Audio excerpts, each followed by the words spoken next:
Seja bem-vindo então ao nosso quadro Clínica da Alma, onde a gente sempre trata de assuntos que produzem cura, não é? Nas nossas emoções, na nossa alma e, é claro, também no nosso espírito. E no quadro Clínica da Alma nós temos aqui 3 pastores abençoadíssimos que sempre nos ajudam com os temas, que são Pastor Rogério, Pastor Rogerinho, Pastor Demar Guerra. Sejam bem-vindos mais uma vez, viu? Glória a Deus. Você que está em casa pode participar conosco no Clínica da Alma. Se você está vendo o programa ao vivo, você pode ligar diretamente no nosso telefone ao vivo, 3253-3320.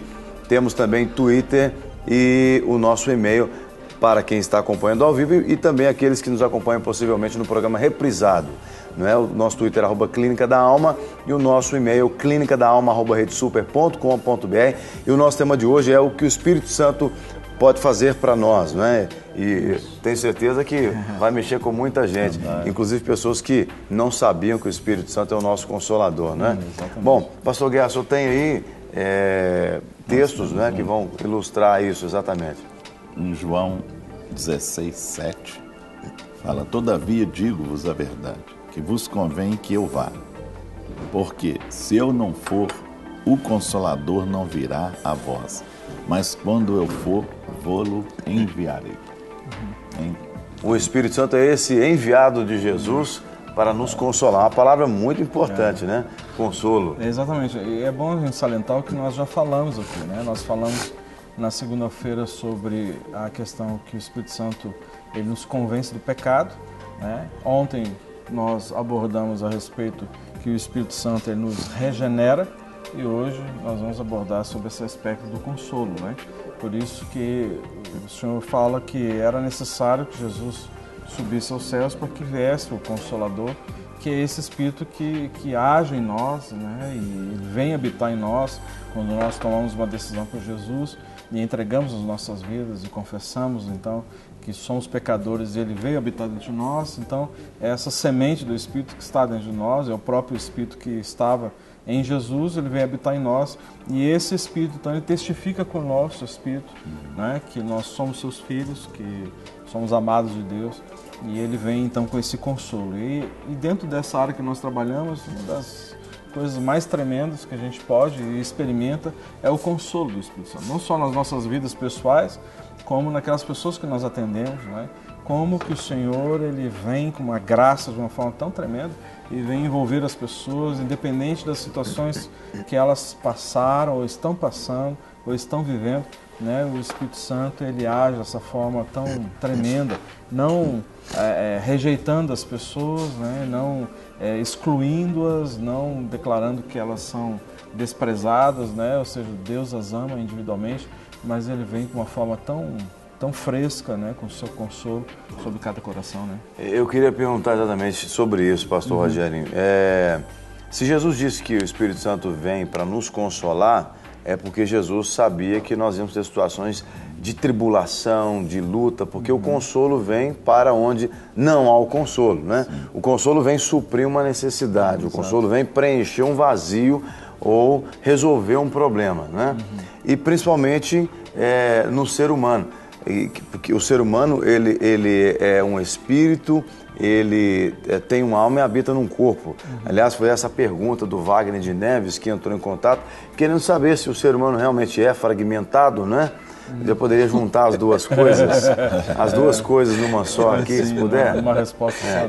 É interessante porque no atendimento ontem, eu estava explicando exatamente isso para a pessoa que eu estava atendendo. Quando a gente para e começa a pensar nessa tricotomia e através dessa ideia dissociar uma estrutura da outra, né? A gente corre um risco, principalmente quando a gente trata das questões da cura da alma. Por quê? A cura ele é um processo espiritual, mas que acontece na alma e que vai refletir no corpo. Então a gente não tem como, no nosso processo, dissociar isso. Então, na realidade, quando a gente olha lá em Gênesis, quando Deus pegou e fez aquele boneco de barro, ele soprou sobre o homem e o homem passou, né, a ser alma vivente, como diz a nossa tradução. Ali nós tínhamos a junção dessas três em um. Nós podemos separar isso no sentido pedagógico, mas no sentido funcional, isso não se separa. No sentido pedagógico, para a gente conseguir entender como que cada uma dessas, vamos dizer, cada uma dessas partes se interagem e como que elas funcionam. Mas no sentido prático, não tem como eu dissociar, né, o meu corpo da minha alma, por exemplo. Por quê? É através do meu corpo que a minha alma vai receber tanto a saciedade quanto aquilo que pode prejudicá-la e até mesmo energia. Então, a minha alma ela é suprida de energia que é produzida pelo meu corpo através do alimento que eu como. A outra forma de energia é a energia que vem de Deus, pelo Espírito de Deus, através do meu espírito, que chega à minha alma. Então, não tem como a gente dissociar, separar isso. Aliás, desculpa interromper, o texto de 1 Tessalonicenses 5:23 fala, né, que o Deus da paz os conserve íntegros, espírito, alma e corpo. Íntegro é inteiro. Exato. É a mesma ilustração que a gente pode fazer, inclusive, uma conexão com a Trindade.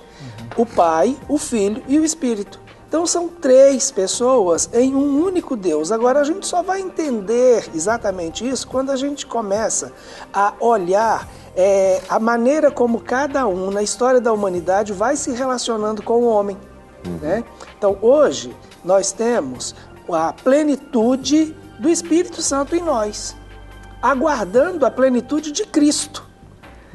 Isso não quer dizer que o Deus não tenha feito antes uma aliança e tenha se revelado. Então, quando a gente olha, né, a história da humanidade até Cristo, a gente vai ver Deus se revelando.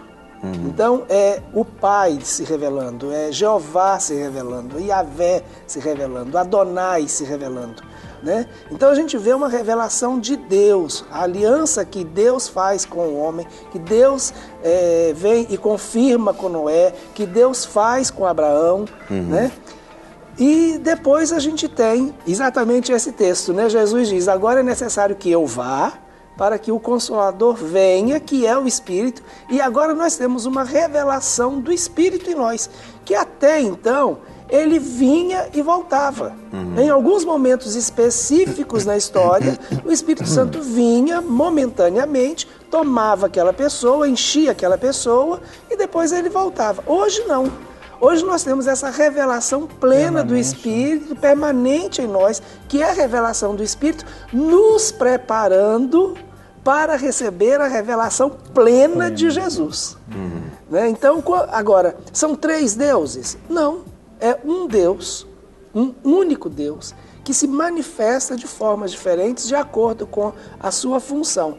E é assim que a gente deve entender essa tricotomia, né? Não fragmentar, mas entender como elas se interagem, né? Se energizam uma com a outra. Vamos usar essa expressão? Apesar da gente não falar muito nessa questão de energia, mas a palavra de Deus é muito clara quando fala que o Espírito Santo é o dínamo. Então essa é a expressão no livro de Atos para definir o Espírito Santo, dínamo. E dínamo é energia. E o nome de Paulo, a conotação espiritual de Paulo é essa, dínamo de energia e fé. A conotação espiritual dele. Bom, voltando à questão do consolo, então.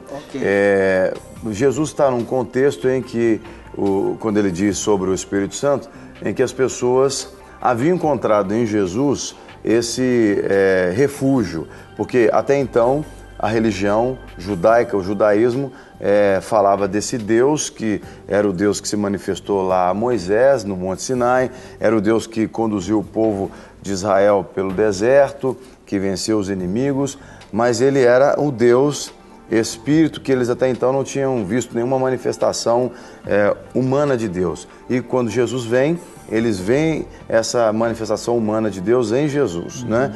E aí então se apegam em Jesus e falam, ele é o nosso Salvador, de fato é, né? E Jesus precisa cumprir o chamado dele, que era morrer na cruz. Então ele fala para eles, né, que eles não iam ficar órfãos, que ele ia pedir a Deus que mandasse, pedir ao Pai que mandasse o Espírito Consolador, né? Porque ele não ia abandoná-los. E o Espírito Consolador iria testificar de toda a verdade que eles ouviram, né? Ia consolá-los na sua limitação. O ser humano, por causa dessa carência de Deus, dessa separação de Deus por causa do pecado, então nós podemos dizer que ele tem esse vazio dentro dele. É por isso que nós precisamos que o Espírito Santo nos preencha, nos convença de que nós não somos mais sozinhos, né? E o consolo vem nisso aí. Nós não somos mais filhos abandonados. Seria também isso? O Deus que era distante, você falou tudo aí. No Velho Testamento eles viam Deus distante. Ele só falava com Moisés, ou com os profetas, ou habitava nos reis, né, o Espírito Santo. Só que aconteceu o quê? Deus, ele saiu da sua habitação, o Santo dos Santos, e passou a habitar dentro do homem.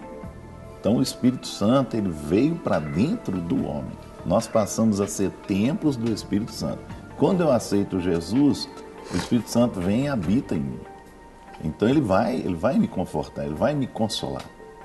Agora, tem situações que são mais difíceis. A gente vê, por exemplo, a situação de perda, né? Nós vemos assim, muitas vezes você vai no velório, você fica só sentado perto da pessoa. Porque quem vai confortar ela ali é só o Espírito Santo que consegue confortar essa pessoa. Muito perdão, por exemplo, tem perdão que é só a graça de Deus, só o Espírito Santo que pode gerar aquele perdão. Não tem como. Então, nós somos usados para palavras e tudo, confortar as pessoas, mas tem certa situação que é só o Espírito Santo que conforta e consola. Mas aí eu pergunto, porque talvez muita gente que está em casa nos assistindo pensa assim, mas eu estou entendendo que é o Espírito Santo, mas como é que eu acesso isso? Qual que é o pré-requisito, se a gente pode chamar assim, para que a pessoa seja consolada pelo Espírito Santo?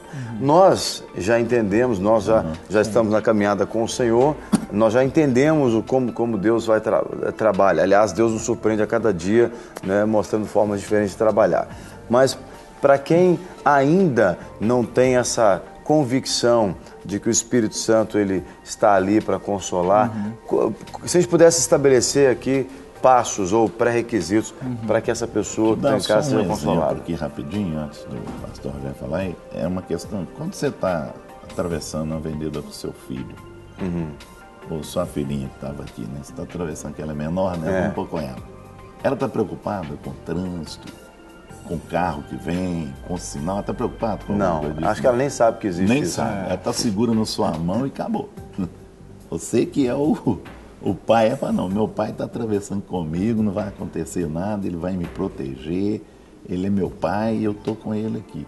Entendeu? Nós temos que ter essa confiança. Pois é, mas aí, o senhor falou um exemplo, que a minha filha está vendo eu segurar na mão dela ali, né? E aí, o Espírito Santo, o nome dele já diz, ele é Espírito, um Espírito Santo. Sim. Porque, vale abrir um parênteses aqui, que é outra coisa, se você tem o Espírito Santo, você tem um espírito imundo, o espírito do diabo, né? Então, no dia que você tem um espírito que é de Deus, você tem um espírito que não é de Deus, né? E a gente tem essa tendência a ficar realmente, a ser mais, entre aspas, assediado pelo espírito maligno que vem muitas vezes ministrar na cabeça das pessoas as coisas. Já falamos que outra vez, a gente tende a acreditar mais naquilo que é ruim do que naquilo que é verdadeiro, né? A minha filha está segurando a minha mão. Mas a conotação aí é a questão da confiança. Sim. De nós confiarmos. Então, qual que é o Espírito pré-requisito que a gente de poderia nós. traçar para as pessoas em casa, nesse caso, se tem? Não, é a partir do pressuposto básico. Tem que ter a presença do Pai, né? Tem que ter a presença do Espírito, né?